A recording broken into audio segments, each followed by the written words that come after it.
Mais si un prophète prophétise la paix, c'est par l'accomplissement de ce qu'il prophétise, qu'il sera reconnu comme véritablement envoyé par l'Éternel. Écoutez-moi, c'est pas encore fini. Parce que il y a une nation qui est cachée, mais cette nation, elle est dedans. Je peux parler?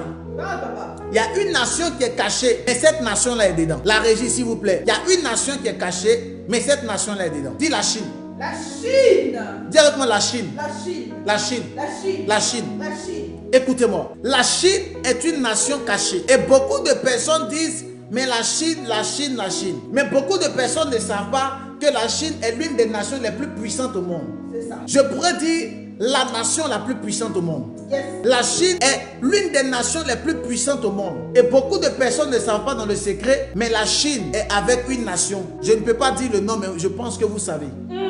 La Chine ne se prononce pas tellement, mais la Chine est avec cette nation. Si jamais il y a une situation de militaire, de bagarre, la Chine va s'en mêler. Et vous savez très bien que lorsque la Chine se mêle de quelque chose, actuellement là où nous sommes, c'est l'une des puissances militaires les plus terribles au monde. Même le petit Coréen qui est en haut là-bas, quand il veut faire ces choses, il n'aime pas aller sur la Chine.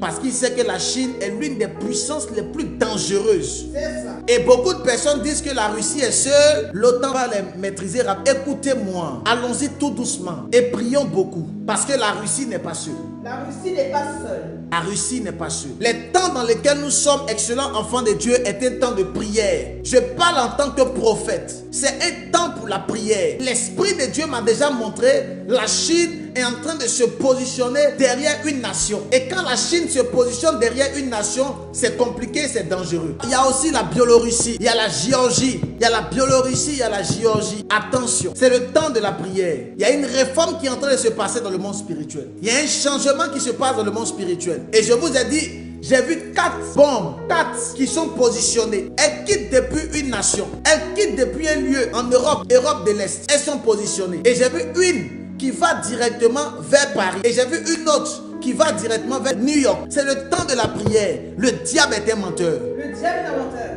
Le problème, c'est Satan. Satan veut cogner les têtes et Satan veut détruire les nations. Je prie pour la France, les États-Unis, la Russie et l'Ukraine. Que Dieu étende sa main. Au nom de Jésus. Cette situation peut aller très loin. Je vous dis la vérité. Cette situation peut aller très loin. Voilà pourquoi j'appelle tous les leaders religieux de laisser les dîmes, les offrandes, de laisser les méga-churches et de passer à la prière.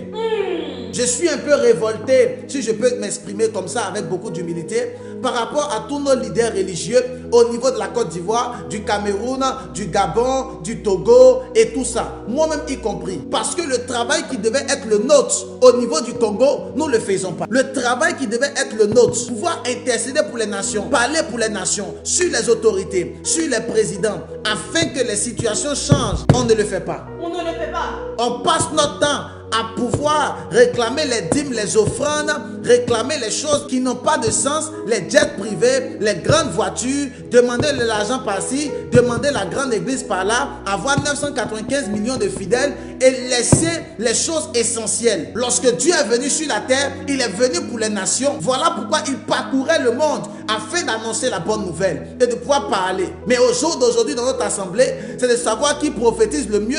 Mais c'est même pas qui prophétise le mieux avec vérité sur les nations, mais qui prophétise le mieux sur le petit corps de quelqu'un. Je vois que tu t'appelles Assetou. Je vois que tu t'appelles Franck. Tu habites au niveau de Libreville, mais toi-même tu es au niveau de la France. Ta tante s'appelle Mathilde. Voici ton numéro de téléphone: 055 44 956. Est-ce que Franck ne connaît pas son numéro?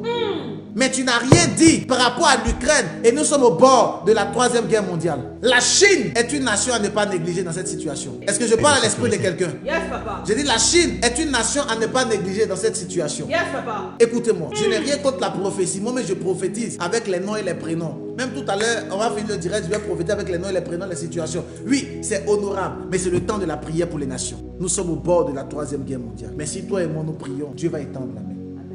Numéro 1, notre cher et tendre pays, la France, ne doit pas s'en mêler. Numéro 2, les États-Unis ne doivent pas s'en mêler. Mais si un prophète prophétise la paix, c'est par l'accomplissement de ce qu'il prophétise, qu'il sera reconnu comme véritablement envoyé par l'Éternel.